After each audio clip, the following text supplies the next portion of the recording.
All right, so this is going to be, this is for CE credit, so hopefully you've got signed in the back. Depending on your state, I know different states have different requirements, some require and some don't. But this will be, let's see if I can do this from the side here.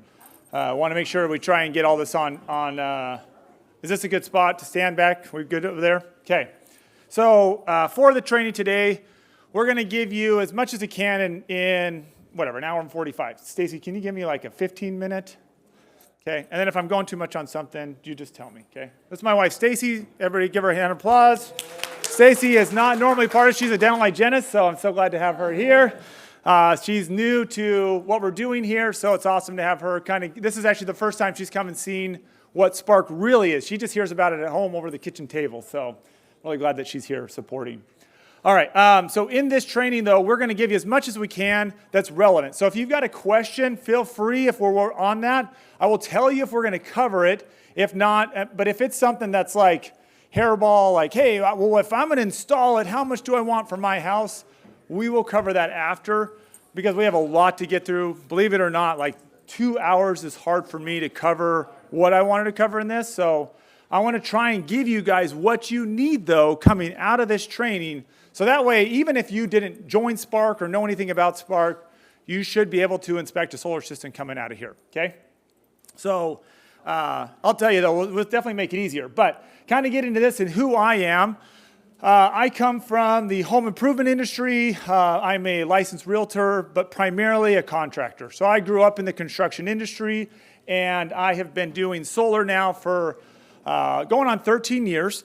But I'm a general solar electrical contractor in a few different states and a licensed realtor. And I didn't get my license, my real estate license. Well, I did get it once, and then I lost my license because I just didn't do my CE credits. So do your CE credits. But it was, to me, was not that important until I got into this and I wanted to better understand what was happening with solar in real estate. And so that's, I'm not really a practicing realtor, but I wanted to make sure that I did understand from their perspective. So in the solar industry, I've been installing now, and just so you know, NABCEP, that's like the pinnacle of solar certifications for installers. But I got that, and I've been practicing and I've done everything in the residential solar industry. Now, I'm not like a solar in the field guy. I'm all about getting solar up on people's roofs and helping with that process. But from sales to operations and installations, I've done all of that, and from sitting across the table for someone to making sure that we're getting lag screws tightened down correctly on the roof and replacing electrical panels, all that fun stuff. But for several years, we were moving along in the solar industry and getting a lot of pushback from real estate agents. So that's what started this for us. Is I wanted to better understand why realtors were pushing back on solar. So if any of you don't know that, that's the first Clint, I'll tell you, because if you leave here and you go tell realtors how great solar is, they're going to tell you you're an idiot, okay? So if you approach this, though, from the perspective that solar has problems and, is problematic, but you're the solution, now there lies an opportunity. And so I founded Spark because we were getting so much pushback from the real estate community that I was like, why is this happening? And so in getting into this, basically my goal has been to provide homeowner support post-installation. Because most solar companies, their objective is to get the glass up on the roof and never talk to that homeowner again. And that's a lot of contractors, let's face it. But that's been my objective as a company, is to provide those resources. And the time that people primarily need it is in the time at the real estate transaction. And so we've built a lot of tools and resources, and we're going to go over a little bit of that today, but mostly we're going to focus on the knowledge that you need as inspectors to inspect solar and look at that. So primarily now, instead of installing solar and servicing solar, which I still do a little bit of that with some of my time, we mostly just train inspectors, agents, and appraisers for solar for real estate transactions. So our focus has been creating resources, writing content, providing courses like this, so that way we can help you guys support homeowners post-install, because most of the solar businesses out there that installed it actually are gone. I mean, like 80% of installers that were at one time are now gone. Like the biggest ones, like Peterson Dean, if anybody ever heard that name before. If you're in California, you might have, but they were at one time the nation's largest installer. They went out of business in like 2019. That's kind of a rabbit hole.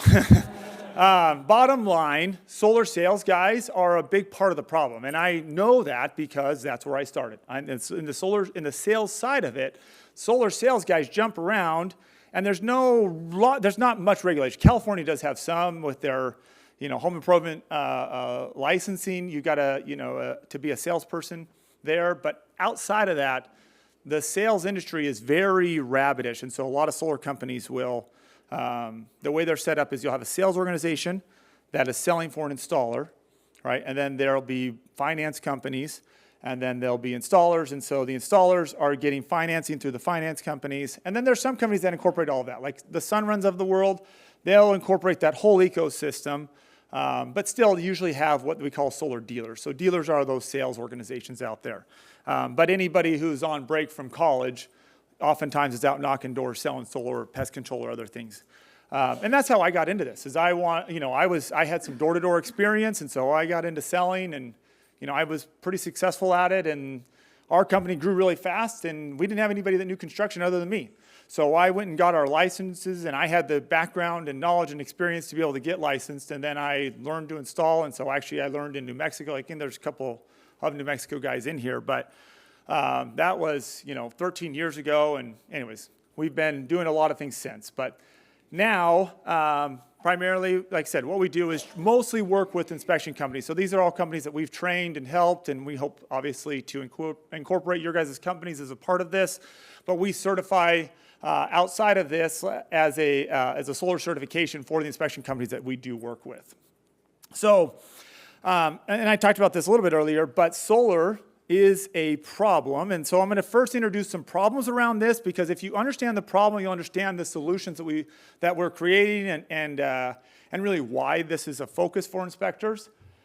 But what we found was that, again, because the solar industry, it's all about getting glass up on the roof, no one had left the solar industry and moved over to the real estate industry and provided resources. And so this knowledge gap has been a real problem. And this really impacts realtors, because at the end of the day, they're the ones that are dealing with this, anytime you lose $10,000 over something, you're probably not going to like it. And that's usually the case for them. And so that's where, realtors don't love solar, because it can cost them a buyer, and, no one loves it when you lose 10 grand. So, and if that happens repeatedly, then it's just really going to be something that's, there's a lot of dislike around. And so this knowledge gap is really what we're trying to do. And so today we're trying to give you guys some applied knowledge so you can use this to help solve some of the problems that they're experiencing. And so that's why I founded Spark. We didn't really want to get into this. That's not what I started out to do. I actually like selling and installing solar. I like that. But Spark doesn't do any of that. All Spark is a certified third party that helps to provide resources and tools. So we're not going to talk a ton about Spark today. This is about again, providing the information that you need. But that's why I got into this, is to bridge the gap between these two industries, so that way we could provide the resources that everybody needed. So today the objective is going to be to learn about solar, how it can impact real estate transactions. So we're going to give you guys some practical knowledge. You guys see I talk fast. We're going to move pretty fast here. We're going to cover a lot of information. So if you have notes or pictures, feel free to take, I don't care. You can take all the pictures you want. There'll be definitely a lot of information we're going to cover here. We're going to help you identify. We're going to go through the top 10 problems that you'll be able to visually inspect coming out of an inspection. And then we're going to also go over how to write comments on these, so that way you can advise clients on what to do. So again, hopefully coming out of here, you'll understand what to look for when you're inspecting the solar.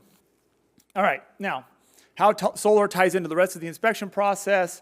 Like any add-on service, you've got your traditional inspection, right? And so our goal here is to allow you to add this high-valued item into your inspection process. So that's what we want to do, is give you the ability, because these are all things that cost over $10,000 that can really get expensive for a buyer if they're ignorant about it.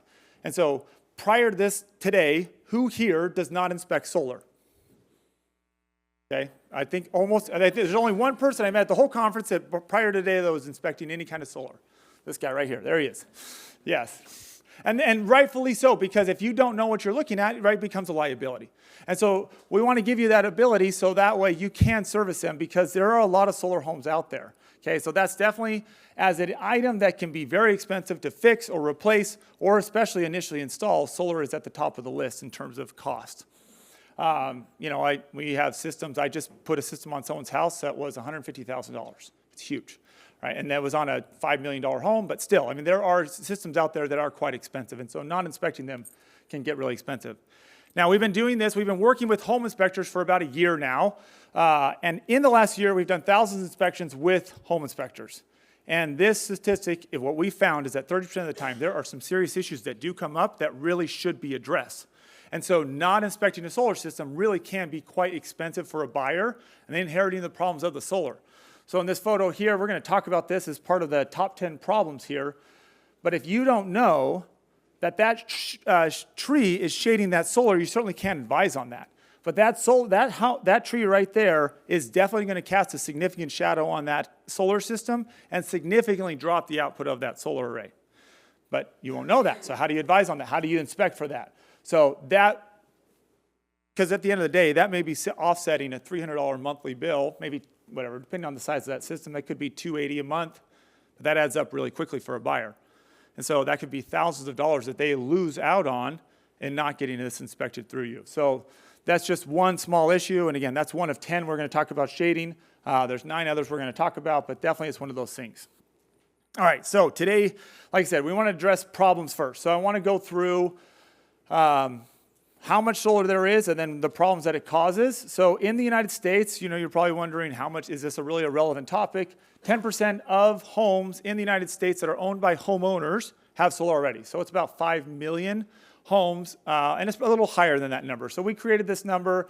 This was in late 2023 that all these numbers were procured. And at that time, we were looking at hitting 15% by 2030. That may be not as much of an adoption as we were hoping or we would see because there's been some changes to the tax credit, but we'll see. There's definitely still some time on that. But regardless, this is our, if you came by the booth, you might have saw this is the homes per capita that have solar. So not homes that are powered by solar, but homes that actually have solar on their roofs. And again, this is about 2 years ago number. So that's why I was asking states. Some states you can see there's a lot more solar than others. And the reason for that is, the reason why people go solar, it's not really political, it's not really environmental. What it comes down to is dollars and cents. The comparable product here is the utility company. And so there's this thing called grid parity. Grid parity is when the cost of either financed or leased solar is equal to or less than, but that equal point is the grid parity of the local utility. So if you get solar and it's cheaper than the local utility, that's where we see adoption. So as we're the larger disparity, so like our Hawaii folks here, they're the highest concentration. 65% of homes have solar in Hawaii. Why? Because they have traditionally the highest cost of electricity. Yeah, it's extremely high. It's like 75 cents a kilowatt hour there is the average, right? So Hawaii or California is next in terms of the next. So California's highest rate is like 78 cents a kilowatt hour now. The national average is 18 cents. And grid parity actually is 18 cents. So for most places, and 18 cents a kilowatt hour, that's what we pay per kilowatt hour as our meter is spinning with the local utility. And so when the number is higher than that, that's where we see adoption. And electricity has gone up a lot over the last few years, as many things have.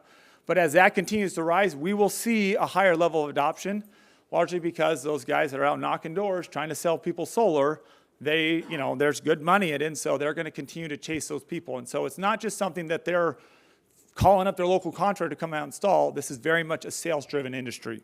Okay, so this is where it's at. Why, for example, you see a lot more in Massachusetts than you do in Vermont. The cost per kilowatt hour is much higher in Massachusetts than it is in Vermont. So that's why we see definitely there are different adoption rates in different places. And so if you're wondering, why doesn't my state have a ton of solar? That's why.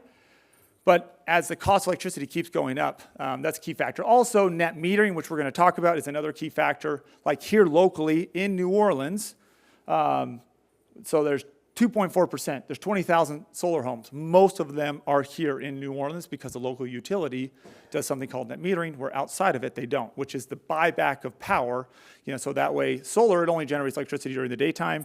So that's where we see adoption, is where electricity rates are high and some sort of net metering incentive exists, or the cost is high enough and you can put batteries in. Okay, so that's why we're seeing a lot more battery adoption in places like Hawaii and California. Okay, so that's that. All right, how's my speed? Is everybody able to keep with me okay? All right, we doing all right? Awesome. Okay, now let's talk about the individual problems that impact the different people in the ecosystem of a real estate transaction. The first is a homeowner. Homeowners are awesome, and the problem is they sat across the table from their sales guy and they promised them the world, and that was several years ago, and they go to sell and they don't remember anything. And so it's very difficult for them to know, do I have a lease? Do I have a loan? I don't know. I'm making a payment. It's there. I think it works. I don't know. It doesn't make any noise. It's just up there, right? So oftentimes they're ignorant about what they have on their roof. They just know that there's panels up there. And if they don't know, it's very difficult to tell the listing agent what they have. And if the listing agent doesn't know what they have, it's very difficult to showcase it, let alone if they're ignorant about the topic in general, which is often the case. But their job in any part of the home is to showcase and disclose what's on the house and guide clients through. But if they don't know that, then they can't really do that job. And so oftentimes, it's one of the things that kind of gets brushed under the rug. So that's why a lot of times listing agents don't do a great job representing it. In other markets where they've been doing this for a while, there are some that are great, but most really struggle with this.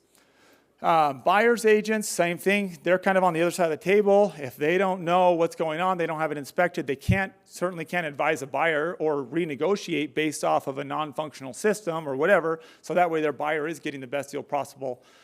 Overtaking leases or loans, like that process, if they don't even know what's happening, a lot of times they'll just walk away from a transaction, and that's why agents end up not liking it. So these are the kind of problems that do affect it.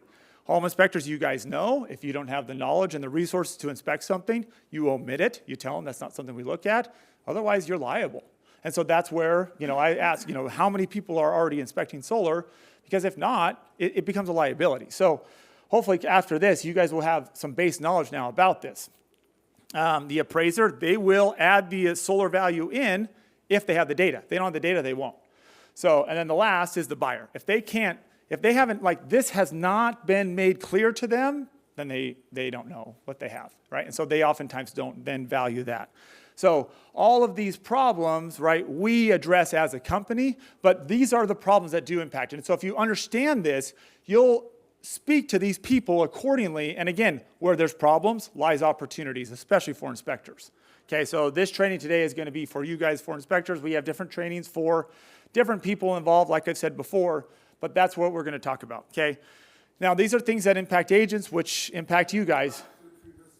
Yeah, I'd be happy to. You have a question, or you just want a photo? All right, cool, great. Okay, problems.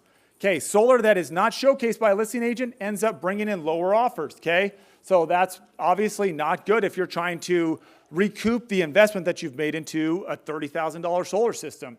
If you don't have solar documentation, right, so if no one knows what's happening with the system, it oftentimes ends up, again, going back and causing renegotiations. Undisclosed leases and loans, which happen all the time, end up causing escrow delays and end up causing the buyer to walk away. All right, and then the last is not inspecting the solar system can end up causing that buyer to assume some very expensive problems. So those are the things that we want to address. We're going to address some of these today, not all of them, but absolutely, if you connect with us after, we can help address all of these in your market. So our goal is to make you guys really and position inspectors. We worked with agents and appraisers and inspectors, and we found by far the most helpful person in the transaction to really become like a translator for solar is home inspectors.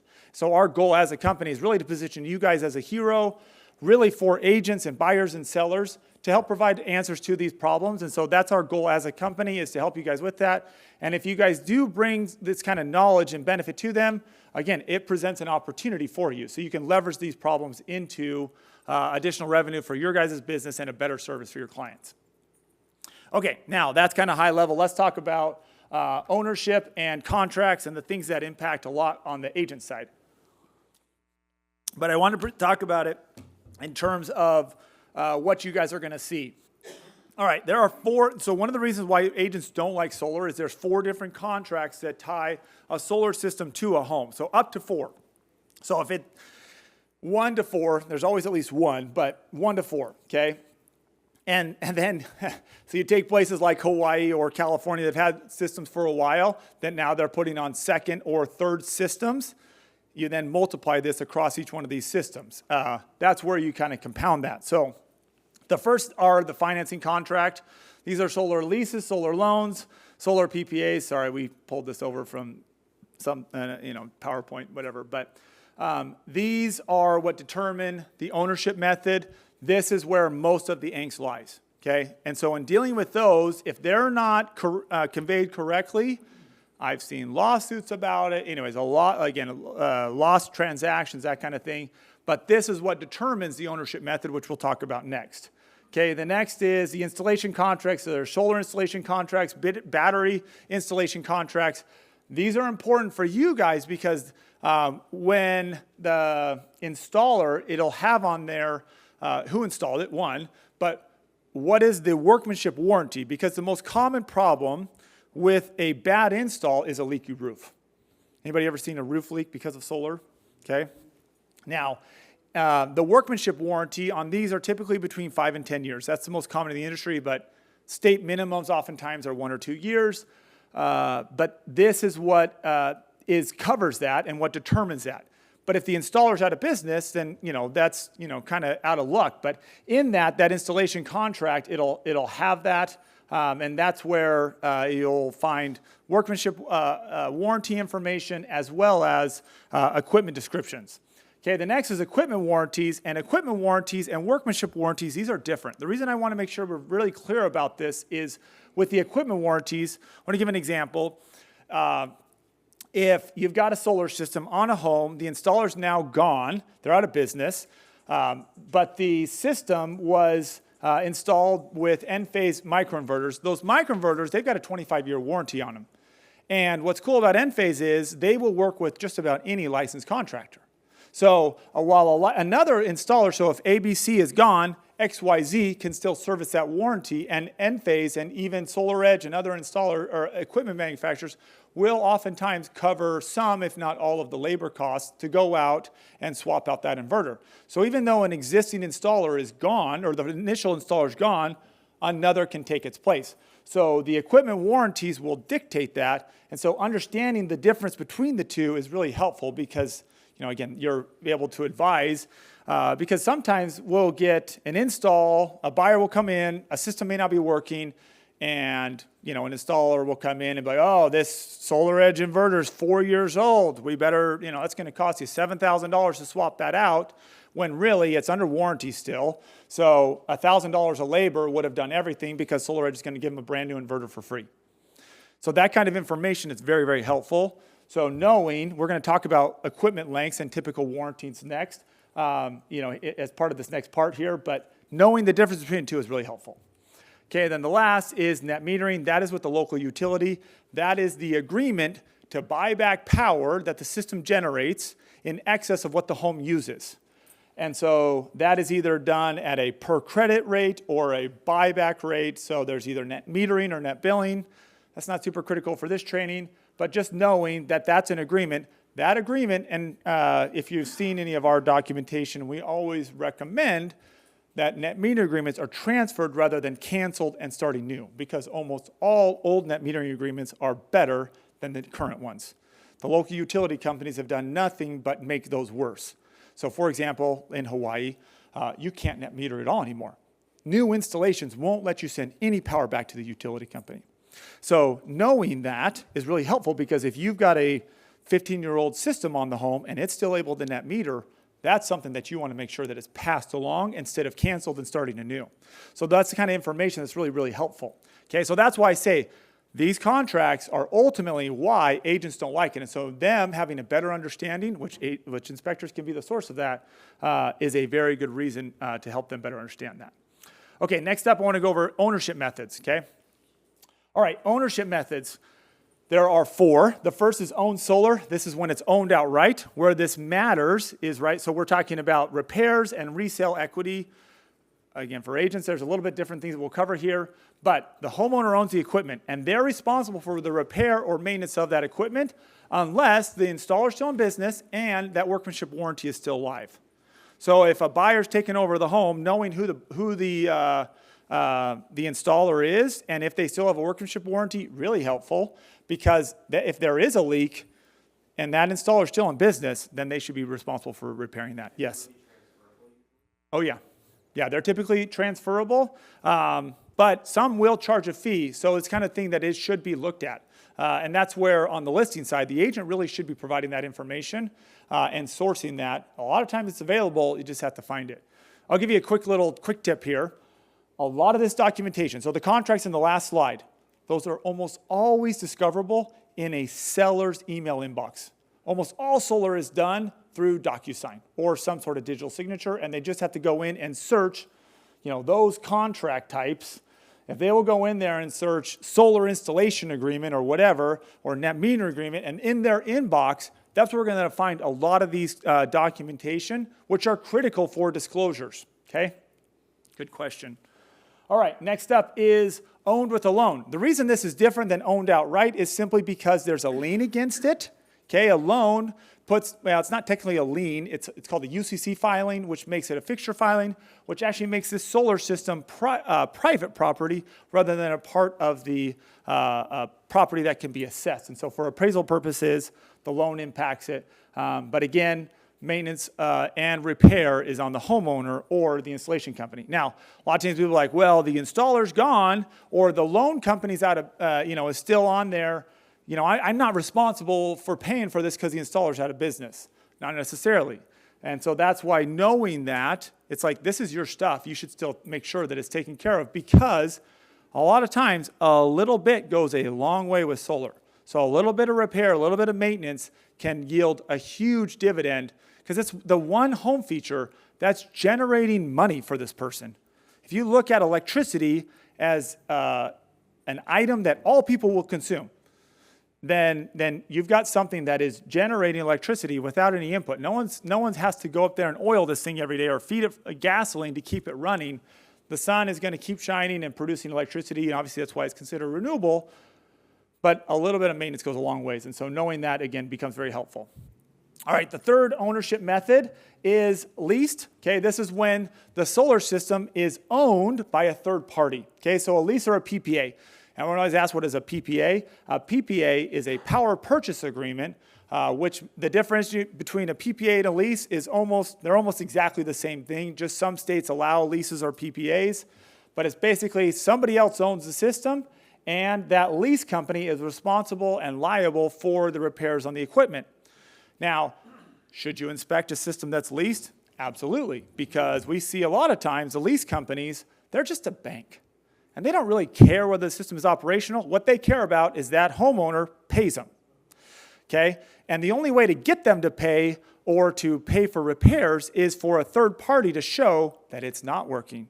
And so that's where a lot of times in transactions, a system may be functioning at 20%, where it's supposed to be operating at over 95% at that point in the agreement, and the lease company is on the hook for repairing it. But they would have no idea that it's not working or that somebody else can cover that cost. So leases are one of those things that absolutely should be inspected, but knowing who's responsible is really, really helpful because there's no reason to call a local contractor to go out there and fix it when the lease company is on the line for it. And in their contract, they'll have these performance guarantees in these leases. Almost every single one of them will have a performance guarantee that if it's not, they have to reimburse the customer for any power that they had to buy that the system didn't generate. So lease systems really... They're responsible, you notice I said for repairs, not for maintenance, but most of them are sold that they do all the maintenance on them. But when I go over maintenance versus repair, you'll see repair and maintenance, they're not the same thing, and they don't do any maintenance. They only do the repairs on the system, okay? All right, utility-owned solar. Now the first three, these are all solar that feeds into the home and is benefiting the homeowner. Utility-owned solar does not. It is solar that sits on someone's roof, bypasses the home and goes directly back to the utility company. So the utility company is getting the benefit of the solar, and then the benefit that the customer gets is usually a discount on their bill. So The utility company is responsible for the system. Any repairs that are required for the system, that's on them. Whether it works or not, usually they're really on it because they want their power produced off of this thing. But oftentimes you can buy those out from the utility company, which I absolutely would, when the home is sold. There'll be that kind of clause in those agreements. Please. What sort of advantage does that?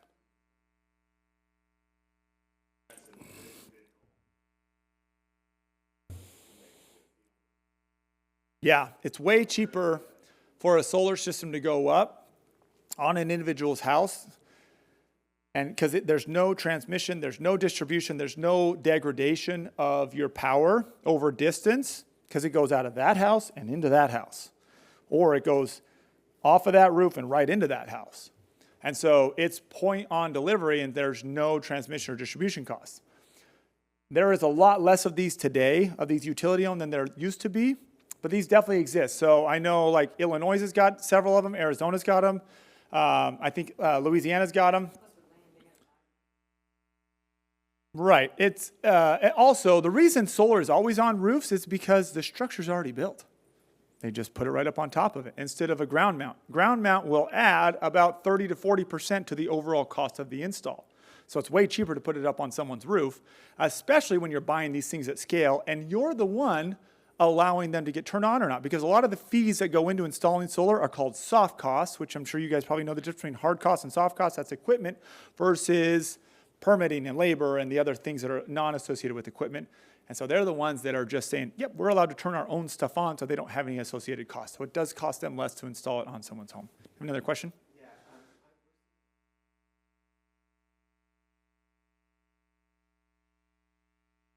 Like a Melrose? Oh yeah, like the Hero program. Yeah, so that's going to be owned with a loan. So they own the equipment, but it's tied into the property taxes. Okay, in that case, again, this is where things get all gummed up. I always recommend, guys, pay the thing off in the transaction. And most of the time they do. The reason is owning that system outright can also help attribute to the value of the home. Anyways, and that's more than we can get into that kind of tangent, but I absolutely recommend that, and there is 100% reasons for it. But yeah, that is one of those things that can gum up the works, is not understanding that you've got, because in that case there is a lien against the home because it's tied to the property taxes with a Melrose type product. Good question. We're gonna if they give us the loan documentation, we will identify that it is in part of the Hero program, and that is an owned with a loan. Which the owned with a loan process, whether it's on a Melrose or it's just off of a UCC, they're treated the same way in terms of transference. Usually there's some qualification for it and taking over payments and stuff. Yeah, good question. Okay, any other questions about that? We got to move on. We got a lot to cover still. Okay, let's talk about how solar works, how it powers a home. What's that? No? Okay. All right, so when we talk about solar, we are talking about photovoltaic solar, not hydro solar or solar that is heating water of some sort. There's a few different types there. So we're talking about photovoltaic solar. This is the way that it works. If you look at the word photo, that's light, voltaic means power. So light that generates power. And just so you guys know, solar panels are very simple in technology in terms of what it is. These things work the same as your calculator watch, or your watch or your calculator or whatever. All of this technology all works the same, okay? So what's happening with the solar is you've got sunlight that's hitting the panels, okay? So that sunlight hits the panels. On the panels, you've got a silicon wafer, and in that wafer you've got these unstable electrons. So protons hit these unstable electrons. Those electrons are unstable, and that creates movement. That movement creates electricity flow. It's that simple. So the only movement that's happening on this system is at the atomic level. So for that reason, solar really doesn't require a whole lot of, there's not a lot of degradation that's happening on the panel themselves. The panels are actually a really elegant technology in terms of the way that they work. But In terms of the electricity flow, you've got it coming off of the panels. So actually, let me see here. I got a little laser here. So the light hits the panels, that power flows into the inverter. The inverter will then change it. So this comes off in the form of DC power. Okay, that DC power, and by the way, all power, electricity in its natural state is DC. In your phone, in your car, however power is generated, it's all in DC. That's why when you go to plug your phone into the wall, you got to have a little brick because it's changing it from AC back into DC power so your phone can accept it. But all power in its natural state is DC. So this changes it from DC to AC. Also, this is our primary failure point in solar right here, these inverters. Now, whether the inverter's under the panels, on the side of the house, either way, we're going to talk about that. But that's where its job is to change it. It flows out of the inverter and then into the electrical system of the home, usually the electrical panel, and the power then feeds the loads of the house. Okay, so whatever the house is consuming, it consumes it first. Right? Now, any excess power that the house does not consume, because 24 hours worth of electricity, so you got 100% offset. In other words, you can generate all the power needs. It'll generate it in an 8 to 12 hour window, depending on the time of the year. So then you have a lot of extra power. So what happens is the power turns the meter backwards, which it's not actually turning, it's just digital. But it then flows back to the utility company. That's net metering. That's that agreement, okay? They're buying that power back from them. It's flowing back to them. They're going to use it. It's going to flow out of this house and right into the next door neighbor's house. Electricity just flows with the path of least resistance. That's why when you touch something, it shocks you. It's just electrons flowing, okay? So then when the solar is not covering the needs, the meter spins forwards, and then it goes back in the electrical panel and powers the needs of the house. Okay, so that's the way that the electricity flows. Now, if there is a battery on the house, and you have what's called a smart switch or a transfer switch or an energy hub on the home, it will prioritize the battery over the utility. And so it'll power the house first, and then any excess flows into the battery, and then the battery would then power the home later. Okay, that is becoming a lot more common in these higher concentration markets where you have a higher cost per kilowatt hour. If you guys have heard of like the power wall or other things, yes. So when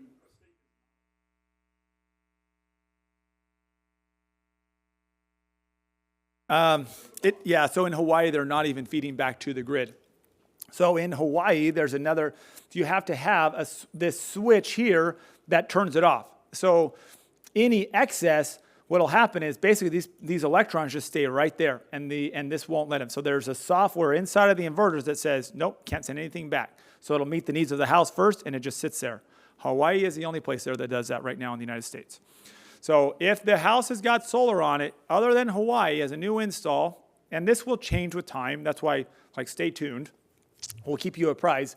But in Hawaii, they don't want you to backfeed because we got too much solar in Hawaii, and it's an island. There's nowhere else to discharge that power, and so they don't want that excess going back. That's why we see so many batteries going into Hawaii, because then during the daytime, instead of the excess just going nowhere, it goes into the battery, and the batteries then power the house the rest of the time.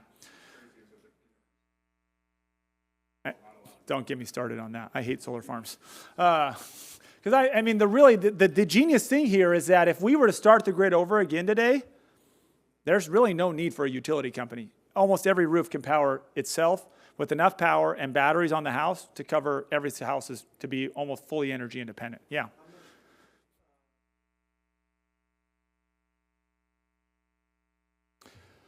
So the batteries are rated by the kilowatt hour, and so it depends on how much they're using.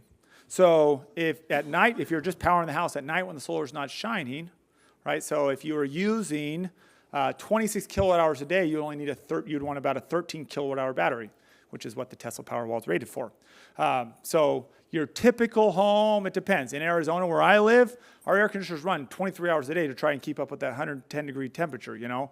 In that case, we would need about 6 batteries to cover that, no joke. But in other places, like Southern California, you can get away with 1 or 2 batteries. And so depending on where you're at, that's going to definitely depend on what the need of the home is. That's why these are all customized in terms of size. It depends. So if we're just going off of that industry standard, because there's a lot of them that are in that 13 kilowatt hour range, installation cost 10 to 15,000. Replacement costs 8 to 12,000.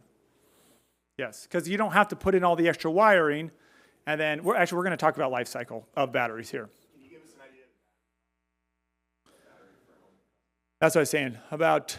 Yeah, it's okay. 10 to 12,000. Yeah, per battery. Yeah, so if you're getting a power wall installed, you should be planning to pay about $12,000 for it. That's why in places like Hawaii and California, they're doing it because it's a lot cheaper to do that than it is to pay 78 cents a kilowatt hour.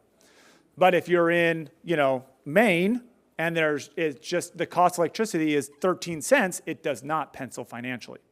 And this becomes very much a financial equation. That's why we see certain areas, these things are happening versus others not. All right. Now, the other thing that I was going to say here is that when the grid goes down, there is a software built into the inverters that shuts the solar off. Solar will not power a home unless it senses grid power. The reason is they don't want 100,000 little micro-generation stations feeding the grid when it's supposed to be down, because then, that endangers those that might be working on the lines. So the only way to power the house, so you guys probably have heard how the Ford Lightning, you can not only charge your car, but your car can charge your house, right? So you have to have that transfer switch because it is acting as that battery for the home. And so any home that's got batteries on it that is going to operate outside of the grid, because what's happening is you're then turning this house into its own island. It's called islanding the home, but it's its own power grid. So the software in the battery still says, oh, hey, there's still power going on. Or you could have a generator. So for example, if you're using Teslas, which I'll show it to you, but that home will basically self-island most of the time because it's got a smart switch in there that turns off the grid, and it'll allow up to 5 different power sources to power the home at a given time. All right, so we got a lot to cover still, so let's keep moving. All right, now let's talk about the equipment. We'll kind of get into answering some of those questions that were coming up here about longevity. With the solar system, there are 4 different major parts to the installation. You've got racking equipment, which holds the solar on the home. Oh man, that transfer did a number on our slides. Okay, so just have to use your imagination to pretend these are all nice and up and down. But you've got racking equipment. Whoops. You've got racking that holds the panels on the roof. That's what secures it to it. Or if it's a ground mount, you can obviously have ground equipment. The panels that are collecting the light, right? The inverters that change it from DC to AC, and then batteries for storing it, or obviously the grid, like we've talked about with net metering. Now, with these attachments, with the racking system, there are 3 parts. You've got into the roof, you've got these attachments that are anchoring in. Now, some of you might have seen on the underside of the roof, and this is going to be one of the 10 problems we're going to look at, is these attachments are supposed to anchor into the structural member of the roof, unless there's some certain types, which I'll show you. But this is like a 5-inch lag bolt. And if they've missed the rafters, believe me, the installer knew. It's sitting there. It's like missing sheetrock stud. When it sits there and spins, and you've created an unsafe environment, but also an environment that allows for leaks. There's a pathway now for that water to travel into the home. So that's something that should be called out. But that attachment, that makes it very strong. Okay. Then you've got the rails that attach to this. Okay, that's a rail. These are the rails. These are microinverters, but the rails are what attach to the attachments, and then the panels sit on top of the rail, and these clamps are what hold them down. This is definitely the biggest safety concern with solar is when it's missing clamps, and we'll talk about that too. But those are the different parts of the racking system. These are almost always dictated by an engineer. Almost all solar systems, you're not going to see people just throwing solar systems up like they do a deck, because they are tied to the utility company. There are a ton of regulations around this. The National Electric Code is what dictates it, but the electrical engineers will be the ones that will do those calculations and make sure that these things are installed or at least specified the way that they're supposed to be installed. And there's obviously supposed to have a building inspection in most locations. Not every municipality requires that, or AHJ. But that's the equipment that holds the panels to the house. These are some typical mounting methods here. Whoops. So this is a tile replacement mount. This is a tile pass-through mount. That's a tile hook. These are all acceptable. These all anchor into the rafters. This is a flash shingle. This is a non-flash shingle attachment. These are newer. We're starting to see a lot more of these. It's cheaper and easier to install, but requires a higher level of skill. And a lot of times the thing to look for around these are damage, because if they miss that, what they'll do is they'll pre-drill the rafter, and if they miss it, they'll be missing. Oh, found it. And then that's what they'll put it in. And they may not fix those holes. They should put flashing in to fix that. So, but they don't always. Something to watch for. Okay, this side over here, they do not always anchor into the structural member, right? So like in Hawaii, we see a lot of these, right? A lot of metal roofs out there. They anchor into the metal. The metal is what holds them down. Flat roofs, these are most of the time with the flat roofs, they try not to penetrate, so there'll be some sort of sealant that's holding that down with the rest of the roof. The other thing you see with flat roofs will be ballasted systems. You see a lot more on the commercial side. Those are weights that are holding it down. But again, those are something that are dictated by a structural engineer.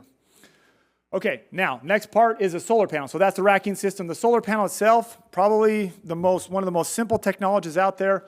Oftentimes people think, if we got a cell phone, like they're changing all the time. Solar panels are closer to a windowing technology than anything else on the home. It's basically made up of tempered glass, there we go, tempered glass, silicon wafers, and an aluminum rail that encapsulates it. That's about all there is to it. And then you got 2 electrical leads coming out of the back of them. This is the most vulnerable part of the system, these electrical leads. That's really like the one thing that can wear out on these guys if they're, not taken care of. But these MC4 connectors are universal, these cables. But those are the major parts of it. The glass is always tempered, so if it's broken, it's easy to identify. So you don't want to just see like a little chip. If it breaks, it shatters. Will a broken panel still work? Yes, it will. But all of those little glass are casting a shadow now, which will greatly reduce the energy output of the system. Yes?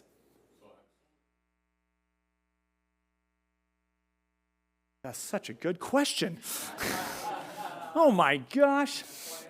Genius. All right, so this is how they've changed. And that's why I say there hasn't been a whole lot of changes. Technically, looking at these, they look very different, but they are extremely similar in nature. What they've done is done a better job of getting the more silicon, which is your light collector, per square foot than what they used to. So going back, one of the examples we're going to look at is a system installed in 1981. They weren't so worried about real estate and so, how much space they're taking up. They were just round ingots that they would cut and slice, and they would just put them on like this. In 2010, this is your standard solar panel, 250 watts. So we can actually determine the wattage of the panel very closely based off of the year installed, because from about 2010 to 2020, they improved a little bit in efficiency in creating these, but they went from 250 to 300 watts. That was it. That was about as high as it got. And then all of a sudden, we started seeing 350, 400, 450. But now almost all of your panels are around 400 watts. And instead of them doing, there wasn't some magic trick. It wasn't like we're going to see next year a panel the size of a single wafer now generating a whole home. That just doesn't exist. They just started making them bigger. So they're bigger panels than they used to be, but these 400 watt panels are just larger than the panels used to be. So the footprint of again, how much silicon per panel is up there. But if you look at, again, this is kind of wonky, it's sideways, but the width of them are significantly different. And then you've got commercial panels, or industrial scale. So these are 60 cell panels. In other words, there's 60 of these silicon wafers across there. There's 72 cell, which are significantly larger. People always ask how much do they weigh. They're about 40 pounds. The weight per square foot is about the same as a asphalt shingle roof. Okay, so that's about how much weight they take. But yeah, that's in terms of the wattage of the panels. Again, not a lot of changes. And yeah, what's interesting is these don't degrade a whole lot either. Yeah, go ahead. Yeah, so when we look at the watts, we're looking at what's the capacity to produce power. That's the rating of it. So if you look at watts and you put a K in front of it, that means 1,000. So when we're rating solar panels systems, we'll say it's a 10 kilowatt system or a 9.5 kilowatt system. That means they've got, you put 1,000 in front of this, it would be a 0.25 kilowatt system. So if you had 10 of these on there, that would be a 4 kilowatt system, because if you have 10 400 watt panels. And that will produce a different amount per kilowatt hour depending on whether it's east or south or west facing. So your kilowatt hours is the amount of electricity it produces over time, but the rating of the systems is the kilowatts. And I know that that's kind of confusing. And I don't want to spend a ton of time on that, but that sometimes does not compute very well in people's head, and honestly, mine too. But just the way that these things are rated is the wattage, how much power it can produce. When you add them up, it is the wattage of the entire system, and the amount of electricity that it produces by the kilowatt hour is different depending on where it's located, what direction it faces, what the tilt is, all sorts of different factors. Yeah. Yeah, over time, yes. That's a good question. All right, so we're going to talk about each one of the pieces of the equipment, how long they last. The racking systems don't really wear out. It's just aluminum, just sits there. The panels, we're seeing a much longer lifespan than what they originally were rated for. Most of these have a warranty of 25 years. And the warranty for the panels is that it won't reduce in the productive output or how much energy it produces per year any more than 0.5%. Meaning, after 25 years, this thing should still be producing at like 88%, right? So 0.5% per year after 25 years, or 87%. So after 50 years, it should still be producing at least 75% of what it produced on year one. The reality is, though, newer panels that we see, that we're inspecting right now, we're seeing, as long as the inverter has been replaced, or the inverter is in good shape, we're seeing almost zero degradation on those systems. Yeah, these things are not really wearing out. And there's not anything to wear out. It's just collecting light. As long as, again, we'll talk about the problems that go wrong. There's some maintenance, and the things that could go wrong don't, or that those things can be preventable. We're going to talk about that next. So the lifespan on these, 50 years. Usually if there are less than four solar panels on a roof, it's probably water. It's not photovoltaic. Up to 100. Average size system is about 20. Okay, they're either on the roof or the ground. The cost per panel, if you got to replace them, is about 500. And that probably doesn't include labor, but it takes about 10 minutes to swap out a panel. It's 4 impacts, and then putting it back down. I mean, it's not a highly labor-intensive activity. Okay, next up are our inverters. We have two kinds of inverters on a system: string inverters or microinverters. And there's a big debate which one's better, and there are pros and cons to both. We're not going to do a huge part of the debate, but we are going to do a kind of comparison between the two. String inverters, though, these guys usually last about 10 years. The warranty time on these are usually 5 or 10 years. Some will go to 12. Some manufacturers you can buy an extended 25-year warranty. When I was selling solar, if I did a string inverter, I always sold somebody a 25-year warranty, so that way, I think that was better. But like SolarEdge does offer a 25-year warranty, but that is something that has to be purchased. But there are different, like these guys are, each one of the systems will either have 1 or up to 3 inverters on them, okay, per system. But if you see multiple lines coming off of the roof, so there's 2 different conduit sets coming off the roof, you have 2 different installations. So there'll be, 2 different iterations of that system. So just because it's got 2 inverters doesn't mean that there's 2 systems, okay? But it could totally depend on, and that's not going to be a huge deal for this class. If you're coming into Spark, then we will differentiate between the 2 and why that's important. But it is good to know that there's usually 1 to 3. They're almost always on the side of the home or in a garage or in a utility room. We're usually pretty close to either the meter or the main electrical panel. Replacement costs on these, depending on the wattage of these, because similar to a panel, they're rated based on their watts. A lower wattage, it'd be a 1,000-watt inverter would be a very, very small inverter. 11-kilowatt inverter would be a large string inverter. And so if you've got a 14-kilowatt system, a lot of times that's why you'll see a 10 paired together with a 3. Or a 12-kilowatt system, they'll have a 7 paired with a 3. And so they'll put them together so that way they're sized correctly for that system. So that's why there's a range on those. But that cost on that's usually per unit. But a lot of, the warranty on these are excellent. SolarEdge, SMA, this one is, OneSource or whatever. They're really good about swapping these guys out as long as it's done by a contractor. So definitely the warranty on these are quite good. Now, microinverters, they're a little more difficult to swap out, but instead of them being on the side of the home, they are on the underside. They're on the underside of each panel. So like you saw on the other screen, these are the other side. Enphase is the most popular brand out there for microinverters. They're like they have 90% of the market share for microinverters. There are a few other brands out there like Tygo and AP Systems or whatever, but Enphase is by far your largest one. And you will usually be able to identify a microinverter system because it'll have a microinverter combiner box or communication box on the side of the home. Now, these guys are on the underside of each panel, and that's what they look like. So there's a couple different models. This is the M series, this is the IQ series, which doesn't matter a whole lot, but there's usually one panel will have one solar inverter, okay? The warranty on these are 25 years. These things last a lot longer than the string inverters. And the reason they last so much longer, the thing that kills inverters is heat, okay? These guys are tiny. They're packed with this heat shedding material, and the electrical components just don't wear out. Just like a computer or any other electronics, heats are what kill them.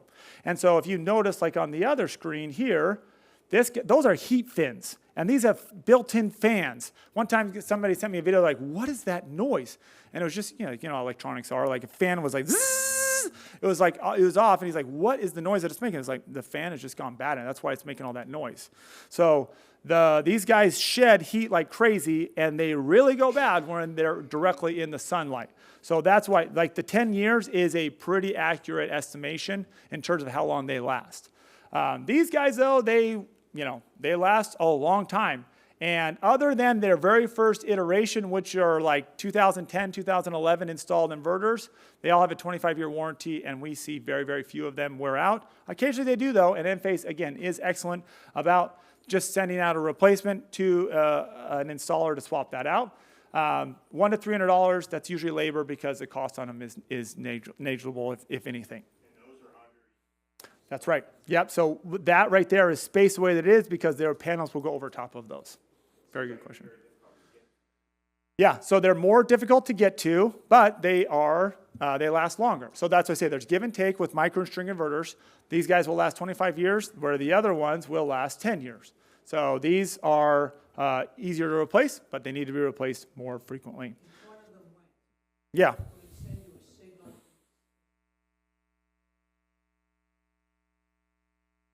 If you've got the monitoring connected, yes. And that is, again, one of those things that I wish more inverter monitoring would get transferred in the real estate transaction. That would make life so much easier.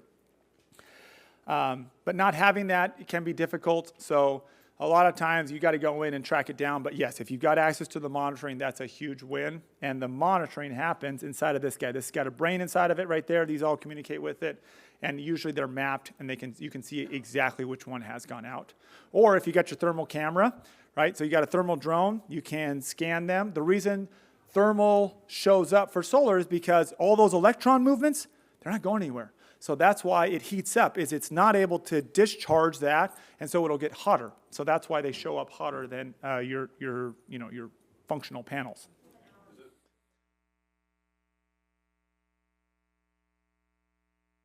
Yeah.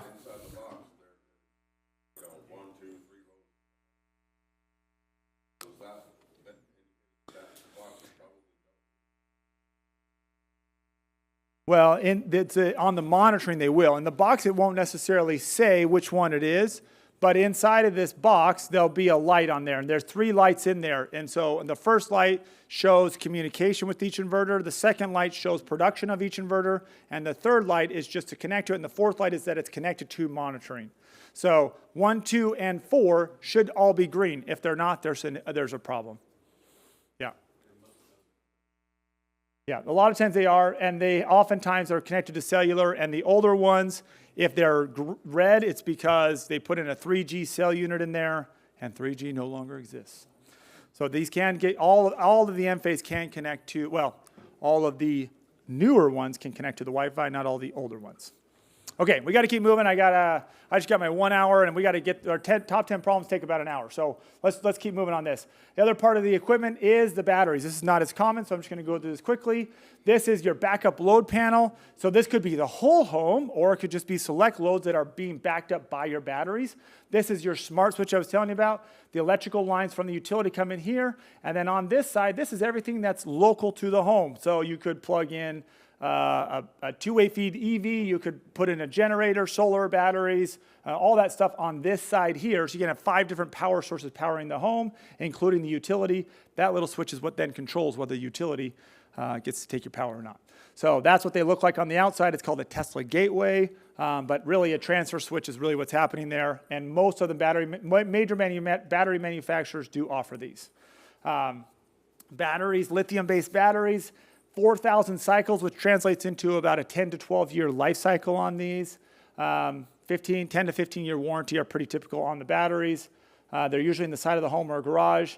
$1,500 to $10,000. $1,500 is going to be on the cheaper side. That's for batteries that are rated at like 2 kilowatt hour rated batteries. Some of the older Enphase, like this is an Enphase battery. That's a 10 kilowatt hour Enphase battery. They started off first with a 2 kilowatt hour battery, and they would stack them on top of each other when batteries first started to become a thing. Those are the Powerwall 3s right there. This is definitely one of the more common batteries that are getting installed because there's no tariff on them right now.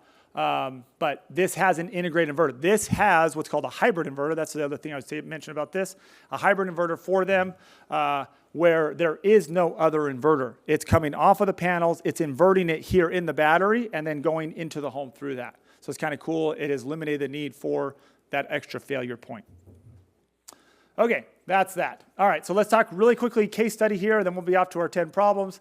Beverly High School, love this case study because it really does show very well the longevity. You look at this is an original install. Unfortunately, this is no longer there. They replaced this because they needed more, again, the real estate, they needed a larger wattage panel, but they did this case study in 2021, and it was still 97% of the original equipment of the installation. This is something that Jimmy Carter put in when he put it on the White House and several other locations. This is one that they did in 81. And this system, they had just replaced the inverter when they did this case study, but what they found was that from day one, instead of it degrading at the 0.5% per year, it should have been at 78%. 40 years later, the older technology, this stuff here, was still at 92% of what it was on day one. So still 40 years later, these things were way out producing what anybody expected. And the newer panels, as long as they are maintained, most likely these things aren't going to go away ever. Like the only reason you would get rid of a solar panel is in this case, like they just needed that hill to produce more. That's why they replaced them. But it is a really good example of why solar is really here to stay. These things last much longer than anybody originally anticipated. But yeah, very good case study about longevity here in the United States. There's some others that are in Germany and other places, but this is one of those ones that demonstrates longevity, in terms of how long these systems are going to last. Okay, so that's that. Everybody want to stand up for a second? Let's just all stretch. We're at our halfway point. Stretch our legs. Everybody reach up, touch the sea, the sky, side to side. All right. I won't make you bend over and rub your neighbor's shoulders, but if you know them, go for it. Otherwise, sit down. Let's get started. All right. Hopefully that's a little helpful break as we get going. Okay, was that first part helpful? Did anybody learn anything new? Okay, awesome. Hopefully, like I said, coming out of this, you guys will know a little bit more about what's going on with these. All right, next up. Okay, these are the problems. The way I've structured this is I'm going to show you the problem, or sometimes I'll show you where you've not got a problem. But I'll show you the problem, I'll show you how it's right, and then I'm going to give you a comment. So I recommend taking a picture of the comment because these comments are written to help you know as we've been working with inspectors, best cases for these, but so that way you can incorporate them, again, into your inspections if you want. All right, so problem number one, there's 10 of them here. Also, these are problems that are observable. These are not energy-related problems. If the inverter goes down, we're not even going to cover that here. That's stuff that we do cover with Spark, but these are all observable things that you can do even without me, okay? So an unsafe solar energy connection to the home. So the way the solar system ties into the home, okay? How to identify this as a problem? If you've got a damaged solar breaker, all right, a breaker that is opposite of your main breaker or loose solar wires, those are all problems. You've got 3 different methods: a backfeed breaker, a utility meter collar, or a line side tap. If the meter collar is not seated or you got a broken seal, those are all not good things. The line side tap, anytime you got melted wires or indication of heat or two wires connected in the same way that are connected differently, that's going to be signs of problems. These are some photos of these, okay? So on here, The solar breakers, the right way, a solar breaker should be at the opposite end of the bus bar of the main breaker. The reason is, okay, so let me say that again. Your main breaker, the solar breaker should be at the opposite end of the bus bar. The reason for that is a lot of heat comes through this breaker, and a lot of heat comes through this breaker. And so the NEC dictates that those should be as far as possible from each other. So this is a big no-no that should definitely be called out. So even if so now going forward, that's something I would call out. If you see these guys next to each other or a solar breaker that's not at the end of the bus bar or the opposite side of the bus bar of the main breaker, those are issues, okay? Again, you see it here. This is a center fed. It's here down at the opposite. They could have put it there. They didn't. But, for whatever reason, they put it right there. Home inspector or the property inspector, which they never miss anything, they miss that. But anyway, so that's, again, another good example. We see this all too often. This right here, again, all solar breakers are 2-pole breakers. All solar is generated on residential in 240 volts. So it needs to be on 2 legs of the bus bar, not 1 leg. Okay, so there is a missing bridge there. That's a bad solar breaker. That should be replaced because if that guy trips, anyway, now you got one and it probably is not going to mess up. There's probably a software in the inverter that's not going to hurt it, but that's not good. That breaker should be replaced. But you'll notice it is at the end of the bus bar. Now we're going to talk about labeling next, but they always are supposed to be labeled. The reason we want labels is just for this case. We don't want that solar breaker to be relocated when someone comes in and puts in a car charger, to accommodate their new, Rivian or something, and then moves it so they can put the car charger in here or whatever. We don't want that guy to move. All right, this right here, you can't really see it, but right there, I don't know if you can see it very well or not, but that little guy is broken. That broken connection there means that somebody could have tampered with this. The utility should come out and make sure that this meter collar, so this is a solar, it's tying into this meter collar here. So instead of into a backfeed breaker, this is a meter collar tie-in. The meter may have been tampered with, wherever that broken seal, not a good idea. Someone may have tampered with it, whatever, and we don't want that. Utility doesn't want that. I would call that out and make sure that those guys are sealed. Okay, any questions about that? That makes sense? Okay, so if the right way on this would be the main breaker, opposite end, labeled, 2-pole breaker, the bridge, everything's in good shape there. This is a meter collar. It's tied in there correctly. You got a solar breaker in here. The reason why you see these meter collars on here, this is a little side note, is if the solar is too big to backfeed into the main bus bar here without upsizing the bus bar, so you don't want to put in a 400 amp panel or you got a 100 amp main service panel here and you need a 200, they'll put in this meter collar or they'll do this line side tap. The meter collar and the line side tap are new with the 2021 code. So this is a newer thing that we're starting to see a lot more of. So if you see this going on in the electrical panel, that's what we're looking for there. That right there is your backfeed position, and there is no solar backfeed because it's behind your breaker here. So your main breaker is here, your solar is backfeeding there. So those two feeding in correctly, that are correctly in there is great.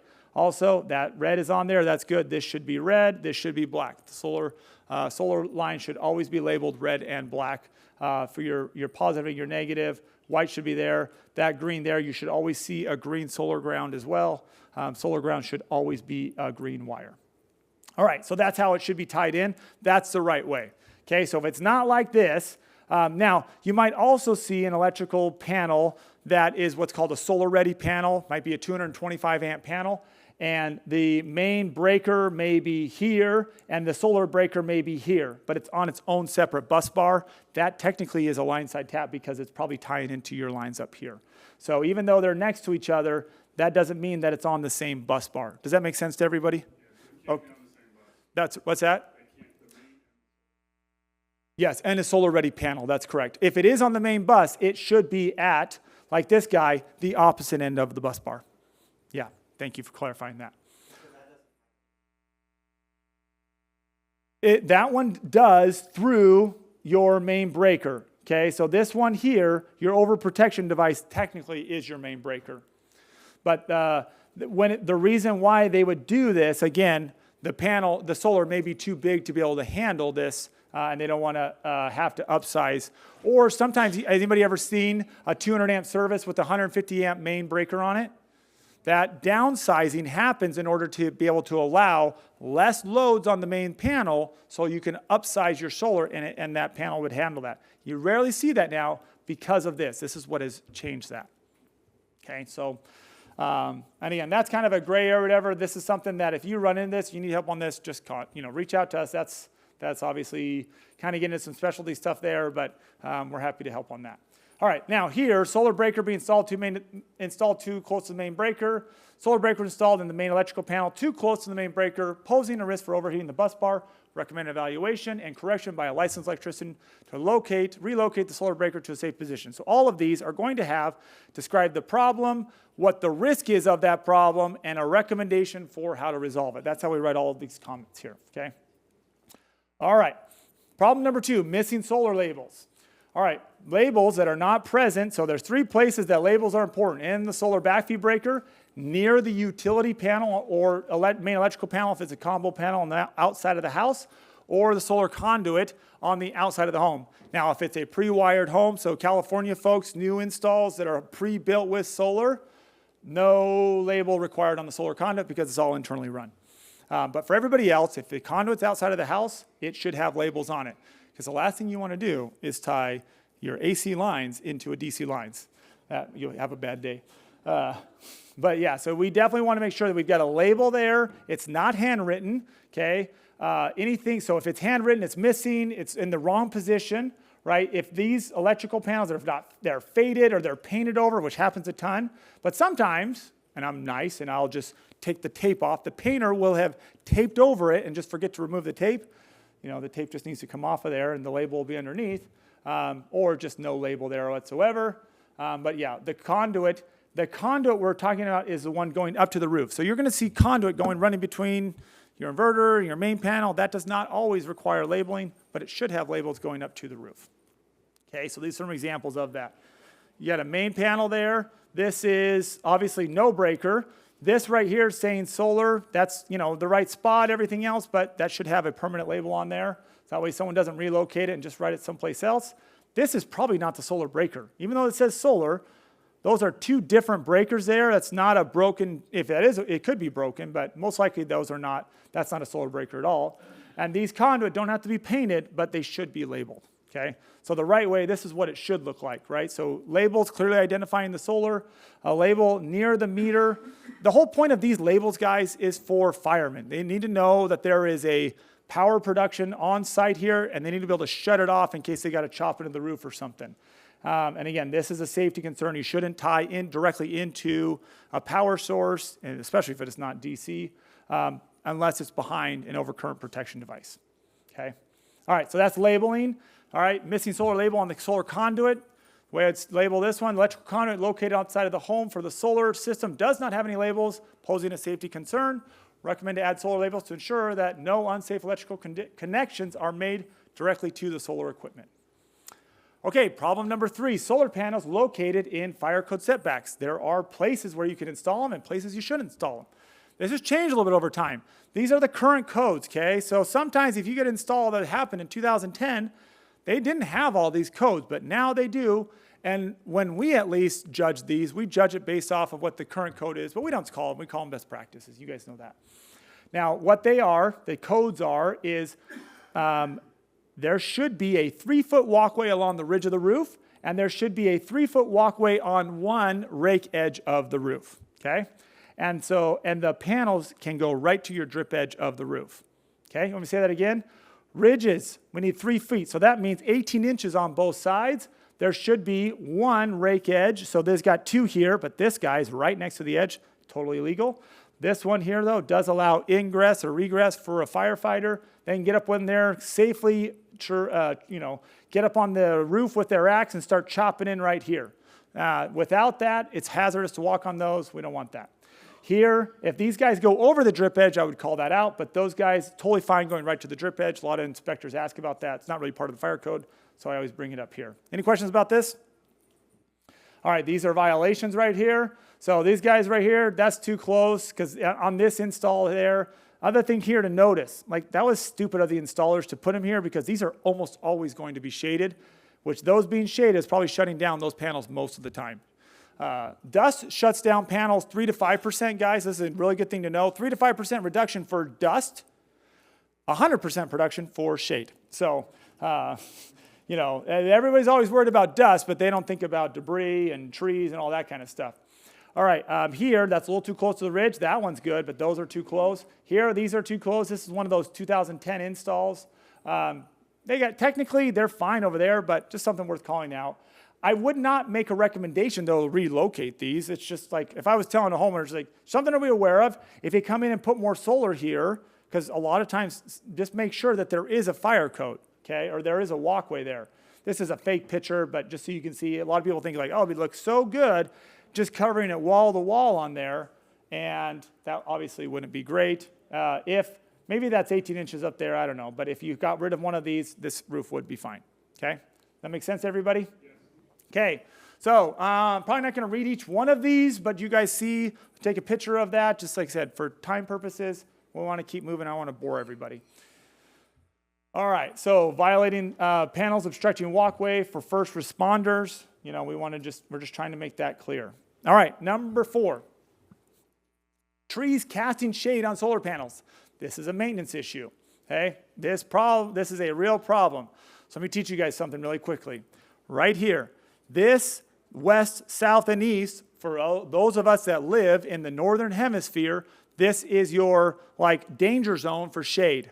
Okay, so when a tree is too close in these areas, that's where we have issues. But like these trees are small and they're not taller. So you guys know about algebra, right? Rise over run. If you got a tree that's too close to the house that's tall, you're going to cast a shadow. If you got a big tree that's far away or it's shorter than the house, it won't cast a shadow.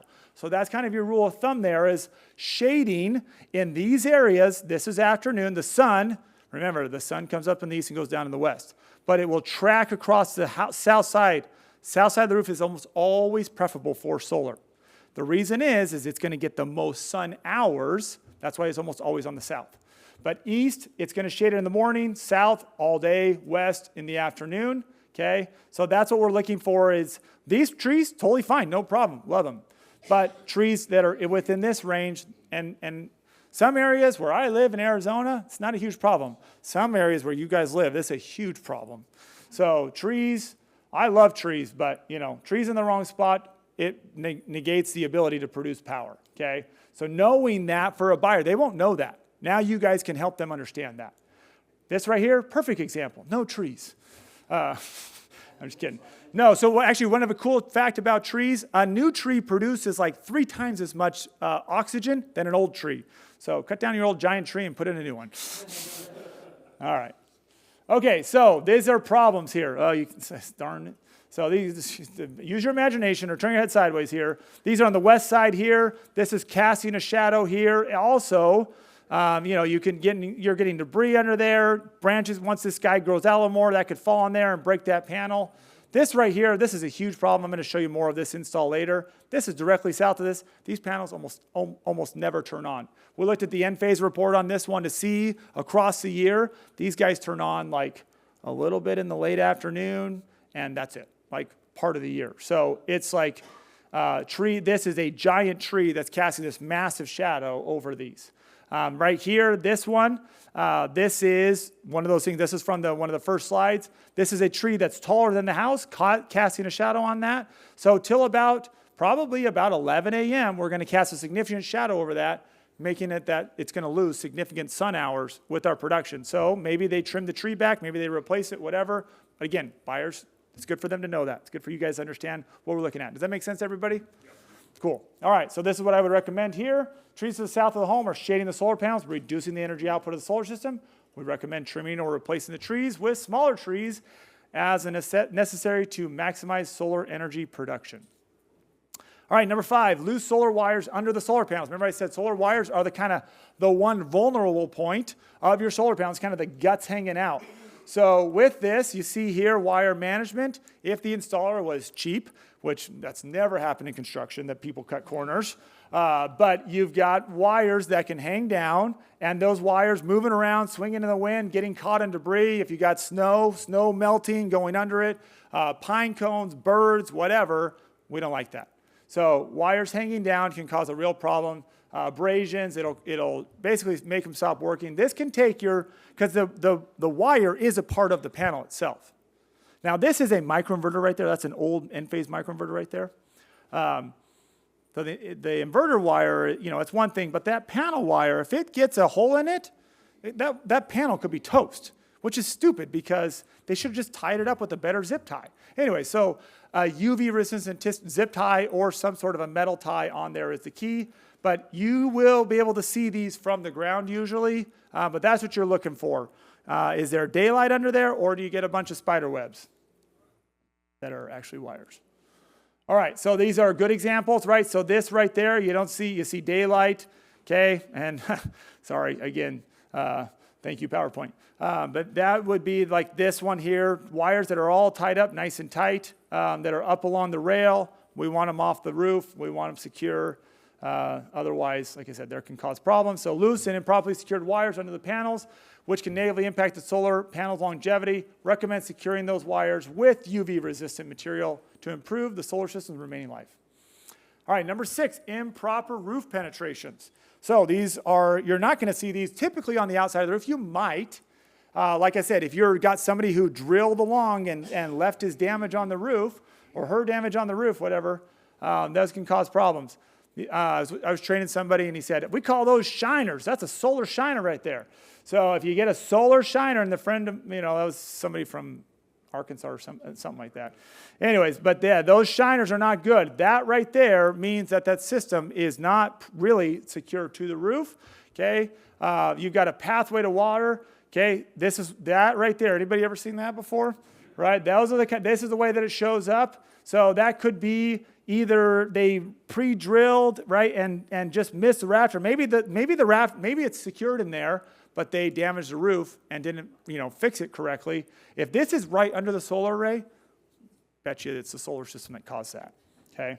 And so this goes back to one of the earlier things, the solar contract or the installation contract, that workmanship warranty, that really is code for your leak warranty. How long is that installer responsible to repair the leaks that they cause? Make sense? Okay, that's really where the rubber hits the road on this. Okay, this is what it should look like. We should see these penetrations nice and clean, right? This one is just an attic. Everyone's seen an attic, what it looks like when there's no leaks, but that's what we want to see. We want to see no leaks. We want to see your shingles looking good. Okay, so roof penetrations for solar systems are improperly installed, increasing the risk of roof leaks and water damage. The other problem with this, guys, is it really reduces the strength of the system. And when a system is installed correctly, it's extremely strong. So this right here, this is a pathway of an active tornado. It tore all of the sheathing off of or all the roofing material off of the roof, except for the solar system. These things are really strong. They're engineered to really go the distance. But you can see here, there's a few broken panels, but swap those out and this thing's good to go. This solar, it'll take a punch and keep on going. Now, I'm telling you, the solar, it is an amazing piece of technology, but it just needs to be taken care of. But yeah, when it's installed correct, it really is awesome, but when it's not, watch out. All right, so problem number 7, debris that reduces light collection. Okay, we're talking about more than 2 inches of snow. So if you're trying to take an energy reading, you got more than 2 inches of snow, it'll be unsuccessful. But dirt from snow melt is very common. So if you are a high snow area with a lot of dirt in it, that dirt will build up, and then for several years. So that's something that is a good example of cleaning. So we're not talking about dust here. We are talking about debris. Okay, so heavy dust buildup where you can't see the array anymore. Heavy bird droppings, moss, any kind of organic growth. Hawaii, actually, this is a big issue. High moisture areas, we get a lot of organic growth on there, and this is a big issue out there. But yeah, tree droppings, pollens, leaves, pine needles, sap, any of that kind of stuff. Paint overspray, roofing material, we see all of these. So these are some examples of that. So birds, this is a funny picture here. This installation right here, I was on a roof and it had pest proofing on it. The roof next to it did not. The roof after did. This one did not. It was next to it. The ones that had pest proofing on it, not a single bird drop on them. Nothing. This right next to it, it's like they were everywhere. It was crazy. Those pest proofing really do a lot to help with these. So pest proofing really does matter. But This kind of stuff really does drop the productive output. In fact, there was a system that we did. It was a Solar City system, and it was producing like 30%. The production rate was 30%, and the inverter was fine. It was covered in bird crap. And did Tesla do anything about that? No, because that's a maintenance item, not a repair item. Yes? What is that thing, periodic pressure wash? I would install pest proofing on that, and then, yes, pressure wash. Yeah, yeah, so pressure washing them. I'm going to show that. Yes, I will show that here. That's pest intrusion is one of the 10 problems. But yeah, or like this is a small example of moss growth here. But like I said, this can really start. So this completely covers it. And so what you see, this is a good close-up of a solar panel. The electron movement is gathering on these lines, and then these are the bus bars that run the electricity off of it. So if these are interrupted with moss growth, now you got no power production because it'll shut it off. Okay, this right here, this is one of the worst examples of trees I've seen.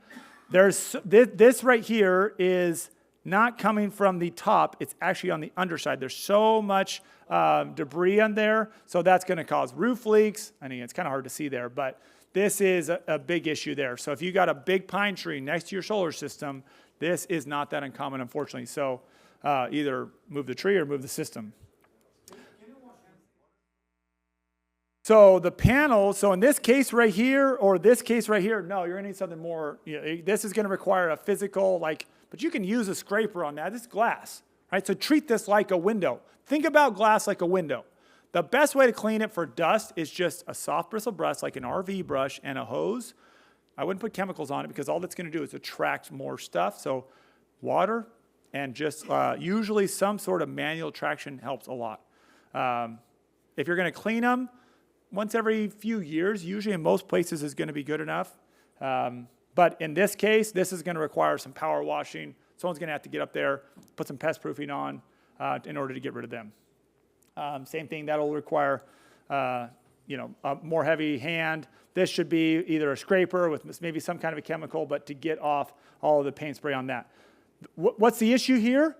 It's reducing the lighting, right? All this thing does is collect light. So anything that reduces light is bad, right? Makes sense? It's pretty easy when you start thinking about it. Anything that could qualify for that.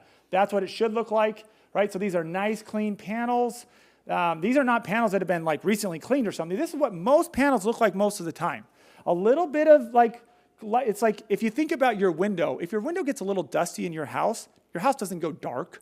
It might be a little less light, but really there's a little bit of pollen on there. If this pollen got much worse, then yeah, that would start to become a debris. But I want to show you an example of a little bit dirty panel. That's really not that big a deal.